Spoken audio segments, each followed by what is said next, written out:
In 1988, following his mother's death, a young Peter Quill is abducted from Earth by the Ravagers, a group of space pirates led by Yondu 26 years later on the planet Morag. Quill steals an orb, after which Ko-Ata, subordinate to the fanatical CRE Ronan, intercepts him. Although Quill escapes with the orb, Yondu discovers his death and issues a bounty for his capture, while Ronan sends the assassin Gamora after the orb. When Quill attempts to sell the orb on the Nova Empire capital world, Xandar Gamora ambushes him and steals it.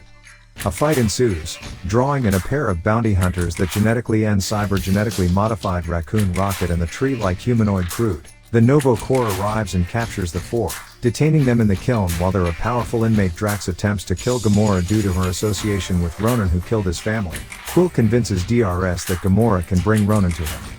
Gamora reveals that she has betrayed Ronan, unwilling to let him use the orb's power to destroy planets, starting with Sam learning that Gamora has a buyer for the orb. She, Quill, Rocket Group and DRS work together to escape from the kiln elsewhere.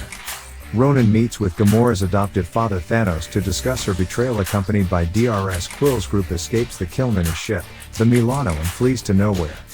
A remote criminal outpost in space builds in the giant severed head of a Celestial. A drunken drag summons Ronan.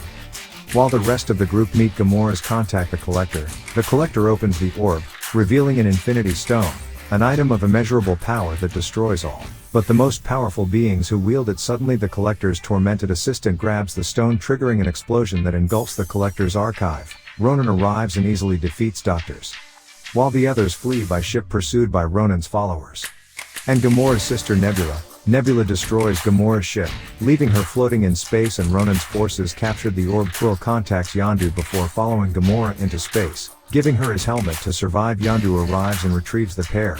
Rocket, DRS and group threaten to attack Yondu's ship to rescue them, but Quill negotiates a truce by convincing Yondu that they can cover the orb. Quill's group agrees that facing Ronan means certain death, but that they cannot let him use the Infinity Stone to destroy the galaxy on Ronan's flagship, the Dark Aster. Ronan embeds the stone in his Warhammer, taking its power for himself. He contacts Thanos, threatening to kill him. After the destruction of Xandar, hateful of her adoptive father, Nebula allies with Ronan near Xandar. The Ravagers, the Novaco and Quill's group confront and breach the Dark Aster. Ronan uses his empowered Warhammer to destroy the Nova Corps fleet on the Dark Aster. Gamora fights and defeats Nebula. She unlocks Ronan's chambers while Nebula's escaping, but the group find themselves outmatched by his power until Rocket crashes the Milano through the dark air. The damaged Dark Aster crash lands on Xandar, with Group sacrificing himself to shield the group. Ronan emerges from the wreck and prepares to destroy Xandar, but Quill distracts him, allowing DRS and Rocket to destroy Ronan's Warhammer. Quill grabs the freed stone, and with Gamora, Drax and Rocket sharing its burden, they use it to destroy Ronan in the aftermath. Quill tricks Yondu into taking a container, supposedly containing the stone, and gives the real stone to the Novo Corps. As the Ravagers leave Xandar, Yondu remarks that it turned out well that they did not deliver Quill to his father for their contract. Quill's group, now known as the Guardians of the Galaxy, have their criminal records expunged, and Quill learns that he is only half human, his father being part of an ancient unknown species. Quill finally opens the last present he received from his mother, a cassette tape filled with her favorite songs. The Guardians leave in the rebuilt Milano, along with a sapling cut from Group in a post-credit scene.